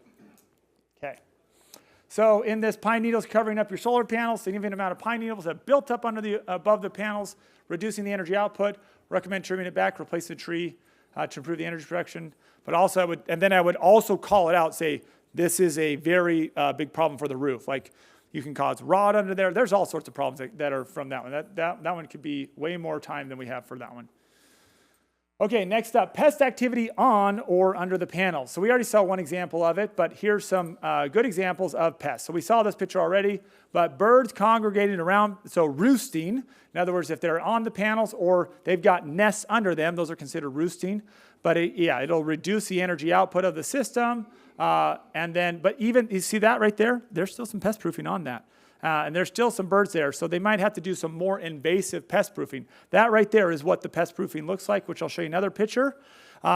Really invasive pest proofing, and I'm sure you guys have seen, the places that have it are the spikes and stuff. So if this initial doesn't work, then the next level would be the spikes on the rooftops and maybe the top edge of the panels or something.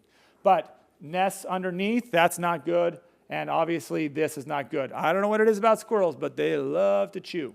And so they'll chew on stuff I'm sure you guys have seen. I tried to find it. I couldn't find it. There is a great picture of a fried squirrel on the underside of a solar panel. Maybe you guys have seen it on social media before, but it's kind of funny.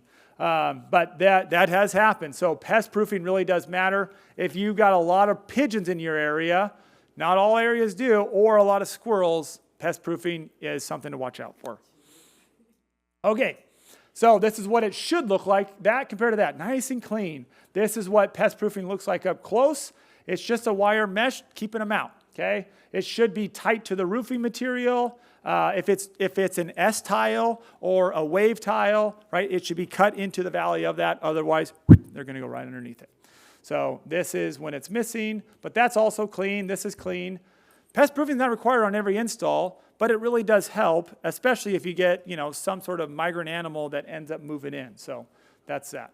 Excessive bird droppings on the panels can reduce the energy output of the system. Recommend installing pest proofing to discourage roosting. Eliminate the ability for them to go under your panels. All right, number 9, the solar panels are not properly secured to the roof. Okay, these are a major safety issue. This is like driving down the freeway with the plywood in the back of the truck without a strap on it. This is a serious issue. And that's just sitting on someone's roof. There's like a whole solar array installed, and the installers, maybe they had extra power. Like, we'll just put them right here just in case for later. I don't know, but that is a problem. That brand I don't know where it is. There's a little X on it. You'll see it. If you guys start watching for these, there's a gold X on it. These guys are the only one that I've seen, and I've looked at thousands of systems that fall off. Just fall off. All the other ones, they don't fall off. These ones do. So watch for these, okay? They'll just be sitting right next to solar. They can be resecured, don't get me wrong, but it definitely presents a safety concern. Right here, there is also panel clamps that either they're a top mount or an under mount. This under mount, nobody bothered to secure it. They just set the panels on there, right? So the inspector is lifting that panel up. So if you can get on the roof, definitely lay hands on them. If not, you want to watch for these guys, right? So you want to look to see that right there. This is why all solar systems should be inspected after a re-roof. Okay, that one right there, baling wire is not an acceptable method of securing a solar panel. That right there is a serious safety concern. I mean, that sucker is it's just these things are rated for certain upgusts, right? So there's these updrafts that they have to be rated for, and all of these anchorings are based off of an engineering rated. So because last thing we want is because your pine needles, that can cause problems. This can cause lawsuits, right? Panels going flying, no one likes flying debris, especially 40-pound Frisbees. Okay, so that's the kind of issue there. That's to watch out for. You guys start, and if anybody talked to me beforehand, I said there are some serious problems that come up that really this should not be skipped. This presents a huge liability for buyers and sellers, and so this right here is one of those things, and unfortunately, we see this way too often. So this is what it should look like, nice and secure, nice and tight. There's no rubbed away paint off of the panels. That right there is a center mount. That's a center mount. Those secure panel clips on there, very important. All right, how are we doing on time? Oh, good. Hey, we've cruised through these faster than I thought. That's what I'm talking about. All right. So one of the solar panel clamps are no longer securing the panels on the roof, which presents a serious safety concern in high winds. Recommend a solar professional secure them and replace that clamp to ensure the solar system is safely mounted to the property. This would definitely be an issue that you should be calling out if you're looking at this. All right, last up is broken solar panels. You notice I didn't say dusty solar panels. Dusty solar panels are not one of the 10 major concerns. It's a nice to have, but these are all legitimate things that really should be inspected, guys. So broken solar panels show up in the form of tempered glass, okay? They're all spider webbed. You want to take a guess what breaks glass, right? We got, golf balls, hail damage, these common things that break solar panels, right? Bullets. Actually, there was a YouTube video, a meteorite they found like embedded inside of the glass of a solar panel. Kind of cool, yeah. That was the most rare thing I've seen. If you've got a solar system on a golf course, it doesn't matter if it's right on the hole or not, you should definitely be looking at those panels. That's what a nice panel looks like. But that right there, that's a golf ball. Hail, that's larger, so I think we got here, yeah. So golf balls, hail larger than a golf ball, and any other impact. So if you got that tree branch on that west side, that thing grew out anymore, and the wind blows, it would smack it, that could break the panel. Stuff like that. Anything that's going to break any other tempered glass is going to break a solar panel. I've seen toys, a boomerang break it. So whatever. I mean, maybe a neighbor throwing a brick at you or something. I don't know. But those are the kind of things that do break panels. Like legitimately though, hail larger than a golf ball can break it. So after a major storm, if you live in an area where you get big hail or in a hurricane, in fact, I'm dealing with a system right now. When the last hurricane came through last year in Florida, there were some panels that are flat mounted, and the winds got so high that it tore the sheet off of the panel on 2 of them. So it was kind of crazy. I've never seen that before, but there must have been some serious winds to do that. But those are obviously the things that cause that. So those are other key times when the system, should be inspected are after large increment weather events. All right, so one of the panels had broken glass, which can greatly reduce the solar's output and useful remaining life. Recommend the solar professional replace that broken panel to ensure the system maximize the output for years to come. Okay, so I want to actually go back one slide here. The reason this matters here, so this system right here, I'm going to give you guys a little story if I can. This is one that I personally went in and replaced. This, with the string inverter, I didn't talk about this before, but on the newer string inverters, they have a type of microinverter called an optimizer. And what it does is it isolates each panel from each other. This is a newer thing on newer systems over the last 5 or 6 or 7 years. Okay, before that, string inverters, they work like a Christmas tree, okay? So you take one, right, like a Christmas tree light, you take out one bulb, what happens? Everything goes out, right? So just like that, if these guys are in a string, right, going into a string inverter, the whole string is impacted by the amount of energy that this guy's outputting. So he has been reduced by 50%. It's impacting the rest of the array is now funneled down to that 50% production of that panel. So the whole system is producing half of what it could be because of that golf ball impact. And so that doesn't always happen. Now, if it's got optimizers or it's got microinverters, that's not going to happen. But in this case, this was a system that was installed in like 2015 with just a straight string inverter. And that is definitely a use case where just swapping out that panel, it increased the production of the entire system. So does a broken panel matter? Yeah, especially if you got a string inverter, big time. So that was one of those things.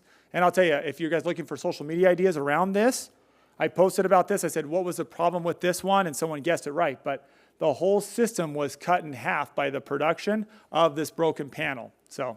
Can you replace that?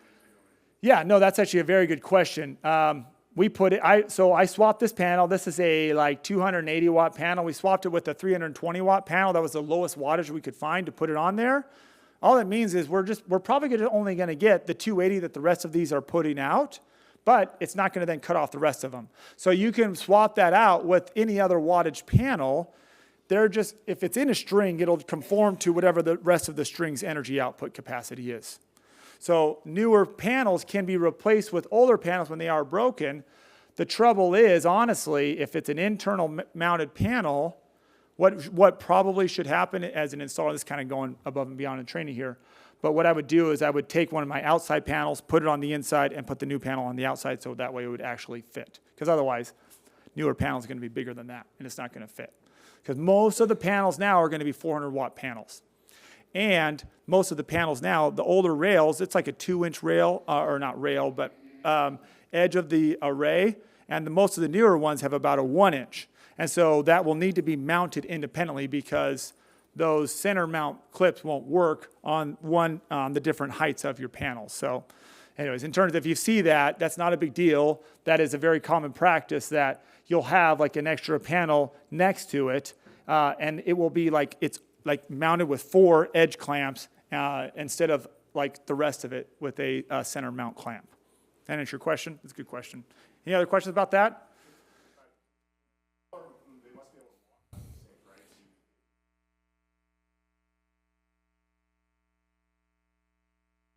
Yeah, so honestly, it's not recommended to walk on them. You could, but not, especially not me. But you can, but what you do is you just take them off, okay? So the way that if we go back to the other slides, you start you use an impact And then you would just start taking them off, and then, you set them aside. And so, yeah, there's a process to it for sure. Yeah. Yeah. Probably won't see a lot of those, but yes, similar in nature. So Tesla roofs are a different technology. These are solar panels or modules. That's the correct name for them, is actually a module. And it's individual. Tesla roofs are called BIPV, or building integrated photovoltaic. So it's built into the building, okay? The reason you won't probably see more of those is they're very expensive. The reason is it's going to produce 30% less power per watt of energy because it heats up. It's not getting that ventilation. The reason solar always sits off the roof like that is it needs that air to ventilate it. It produces better when it's not hot. And so building integrated photovoltaics produce less power and it's more expensive. So it's like a double whammy. And if we've learned anything, hopefully in this class, solar is driven by the cost of installation. And so that's why ultimately, unless the cost of solar skyrockets, at least at scale of what we've seen thus far and what the way the market adopts it, the Tesla roof will be very limited. Now, with the Tesla roof, if it's got a broken, what's tough about the Tesla roof is you could break the glass on one of theirs and you won't know whether it's got a module or not. But a lot of them, you can see that it's got a solar cell or it doesn't have a solar cell because not every single tile has that. And so, anyways, we recommend obviously taking the energy output on that. But if you do see broken tiles on that, absolutely would work the same way. But they're usually done in a string, and then there'll be an inverter based off of that. But yeah, there's kind of a different animal. But they're not super common. But if they are, and you see issues with them, like we'd love to help, be involved in those, help you with them. Go back to this question about this. Yeah. I wasn't real clear. Yeah, you just take off the outside panel. So I would take this one off. So I would take this one off. All the clamps on the outside panel So you. without walking on the panel. So this right here, the average panel is about 4 feet. So you gotta. So the best way, if I was demonstrating, put it here, and I would just go like this, and you just use your drill, and just like anything. So it does help to be a little bit, go gadget arms. You can walk on them, but I probably wouldn't. Just you don't want to break them. They are pretty strong. That's what their big marketing point is. But you saw he did the windows on that truck. Is the Tesla roof the one that looks like? Yes. Yeah. I've seen a bunch of them. Yeah. Yeah, I probably wouldn't walk on them. I would be looking for broken panels, and I'd be doing an energy rating that reading. That's with that company, Spark. I don't know. I would use them. So there's going to be, again, it'd be hard to see the visual defects on those. And honestly, they're kind of an unknown at this point. They haven't been out really long enough to really discover the extent of the problems with them. These, we've got a pretty good case study to be able to determine what we're seeing across the board with them. Okay. Anybody got another question? All right. Okay. Let's move on. All right, so there's our 10 problems. You want them in one shot there. Top 10 problems that we are seeing across the board in one screen there with existing solar installations that are visually observable, okay? Now, maintenance. This is proactive. So thinking about maintenance, proactive maintenance are trimming trees, right? So we just talked a lot about shading southwest and east of the solar panels. Once every cleaning panels, we recommend it once every 1 to 3 years, depending on the amount of dust you're getting. And then, of course, these should be inspected on a regular basis.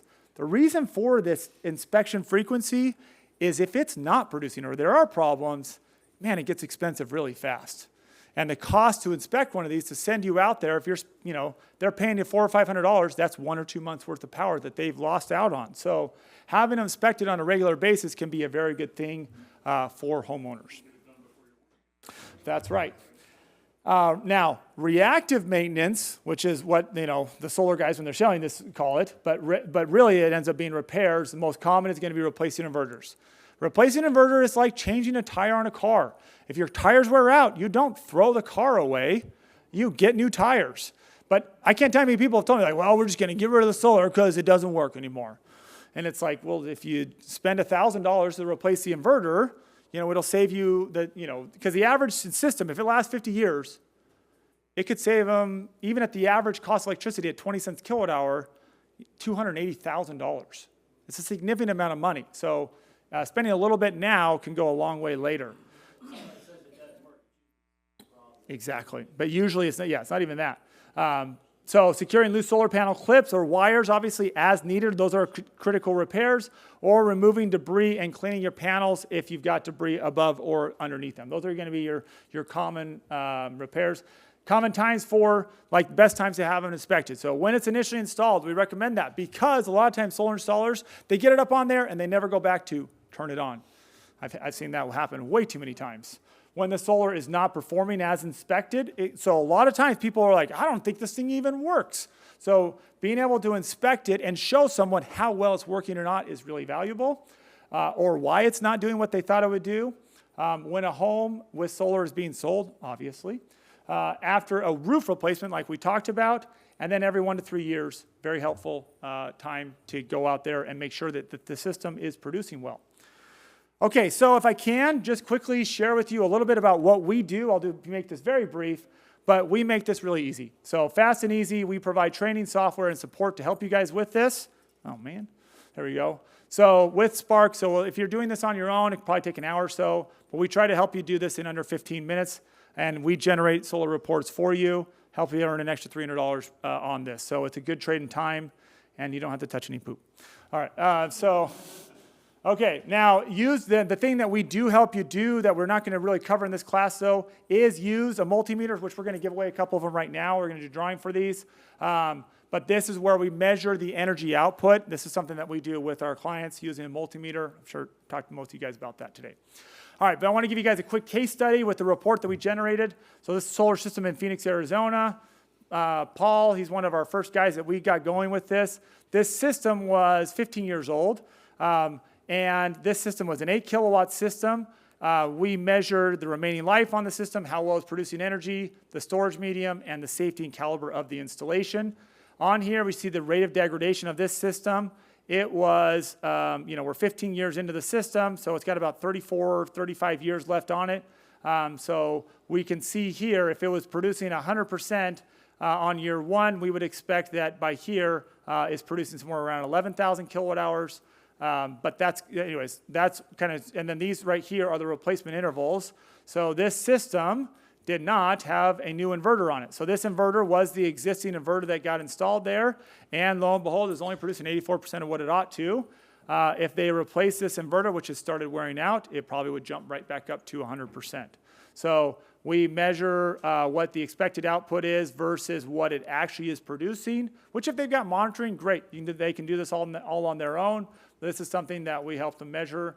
Also, too, the direction that they're facing. South-facing panels are going to be a lot more productive than west, east. North are going to be less efficient, right? The ratio of solar to inverter really does matter because sometimes, like if someone goes solar and they get this system on there and it's it's like not enough for them, they'll just go out and put more solar panels on.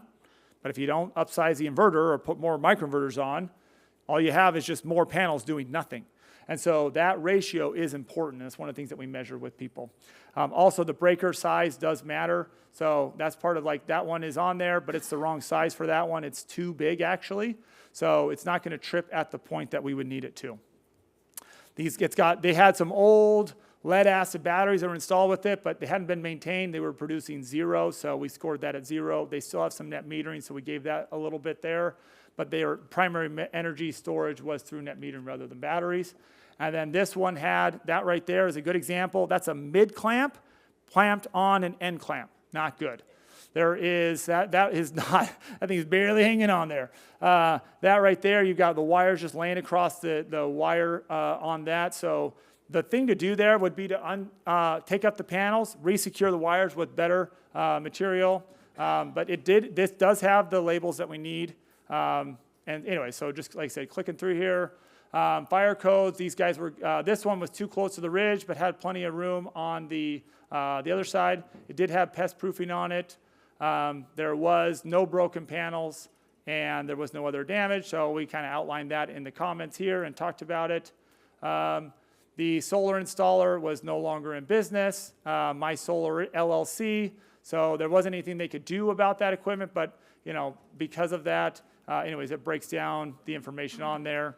And then we provide a guide on how to transfer it, going through that process, because it still had a loan on it, so helping the buyer go through that.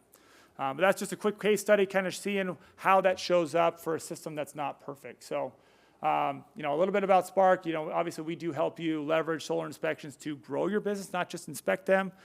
We provide marketing material, other content to help you as you're doing this.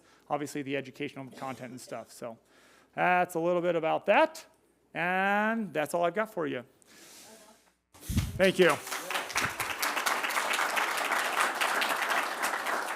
Okay, we have time for a couple questions. Yes. I'm just wondering, so we went through a lot of those. Our home inspection report, we're just sending you pictures and you're generating this report. Yeah, so if you're doing this, we designed this training here so anyone could do it. But yes, those are things that we do help the companies that we work with identify in our report. But like I said, we wanted to give you guys something actionable. I'm trying to be selfish and share the knowledge with everybody. I know you guys paid to be here, so we wanted to give something everyone can come away from. Obviously, we would love to work with you, but hopefully this gives you guys some good information coming away from this on really what you can look at. Good question.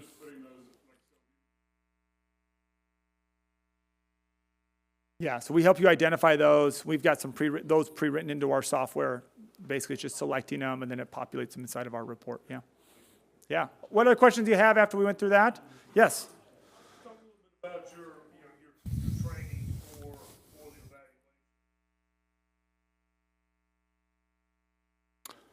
What's the big picture on Sure. taking it to the next level? Yeah, so if you want to join us, it's another hour. We'll teach you how to use our app and our inspection tool. So our app is our inspection tool. We'll also teach you to use these clamp-on multimeters and measuring that output. It's another hour of training to go through that. So these are the first 2 hours that we give all of our inspectors. The third hour is about how to collect the information, generate the report, train people, or go through those reports with clients. That's about another hour or so. When you generate a report with us, it costs you $30. We charge you $30 to do that each time. So for each solar report, that's why I say we can mark it up. Usually, well, we don't mark it up, but most inspectors are charging somewhere between $250 and $300 for that.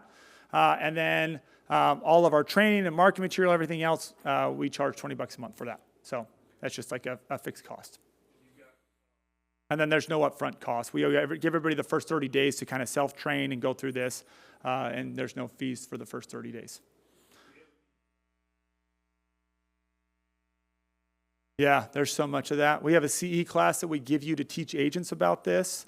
We have in-office presentations. We've written ebooks that we give you that you can co-brand and give out there. When we say we give you marketing material, we're going to give you way more than you're going to use. But yeah, I hope you use it all. I spent a lot of time writing it. Anyway, ask my wife. Yes. Sorry. Yes, go ahead. Texas does require TREC requires Texas, that you are certified to inspect any part of the home. But because of the newness of this, there's no one that said you got to be Spark certified or solar certified to inspect. This is outside of the scope of normal inspections. That's why that first thing is we're outside of the normal spectrum. So if you've got inspectors that are not licensed, we do have some inspection companies that they go through our training, we train them, and they'll do this as like the guys that are in training or the gals that are in training. So good question. Yeah, when we train you, like the imagery for the roof, like you don't have to get up on the roof. It's a best practice, but selfie sticks, drones, there's lots of that kind of stuff. There's more than one way to take care of that part of the inspection. For us at least, what we train you on, most critical stuff actually happens on the ground. Yeah. Sorry.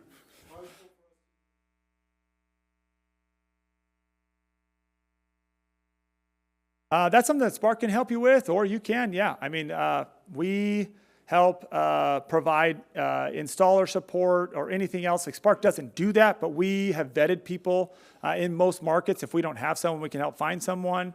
But if you do have someone, we can also help vet them, or you can just go directly to them. But if you want help on that, we can also help with that. Good question. Yes? if you are, so we give a class that is approved in many states, not every, but we've built the class and it is approved for most states for agents. If you use the school that we have done it through, which is Preferred Systems, that's, readily built, but if you have a school, we will license that. If you're in our program, we license our course to you, and you can get approved with whoever. We don't care. Yeah, good question. I have time for one more question. Inside joke, sorry. Okay, anybody else? Yes. Say that again. So we have got, scan that one and tell them how bad I did. But yeah, so if you click the other link, we are constantly training inspectors. So we've done a lot of our stuff we do live over Zoom. Most of our training we do over Zoom. We will have, this will really hold my feet to the fire. I've recorded all of our trainings and got them. We just need to get them populated inside of our platform so you can just go through and on demand. But we've got trainings almost, 2-3 times a week are live trainings. You can just jump into a Zoom call. I will allow up to usually 40 people on those calls because I try to connect, make sure that everyone's getting the information that they need. After this, anybody who was here today, it will be a one-time, like a 1 hour. We'll do you guys all kind of special. But if you've got staff, we'll need them to go through the full 3 hours. Inspectors will be going through that. But yeah, you can get started. Hopefully, we want you to get started right away. I mean, we'd love to help you sooner than later on these, so that way you guys can start using this and marketing to it. I'll tell you, the people that are most successful in this are the ones that actually let people know that they do it. Because if you know that and they don't, because inspectors don't look at solar, you know that, right? Yeah. That's a thing. What? Yeah. Yeah, so letting them know about it. We've got a lot of content around that. Yes. What's that? Oh, is that Joe? Oh, okay, sweet. All right, so we're going to give away, like I said, a couple of these multimeters if you're here. Raise your hand or whatever. And then we're also doing a Nest thermostat. So the first one, Vanna. Okay, so this will be for a multimeter. I don't know. If you guys can leave now if you want. Brian Wetzel, you here? Oh, you got to be here, Brian. Sorry, man. If you're watching this, what a bummer. Hoffman, yeah, Jeff, there we go. $25 saved. All right, how about for this other one here? Cory Vanderpool's personal multimeter. Moses? Yeah, sorry, Jeff, you got to show up, bro. Alex, yes, here we go, yes. All right, okay, way more applicable to everybody is now we got, thanks, dude. All right, we got a smart thermostat, a Nest thermostat. Thanks for coming by the booth and giving us your contact information so we can blow you up with 1 million emails. All right, Carl, all right, there it is, yes. Enjoy, you're gonna need that in Hawaii, bro, expensive electricity out there. All right, thanks for coming, guys, we really appreciate it. I'll stick around, answer questions, whatever, but thank you for being so attentive and joining in. Like I said,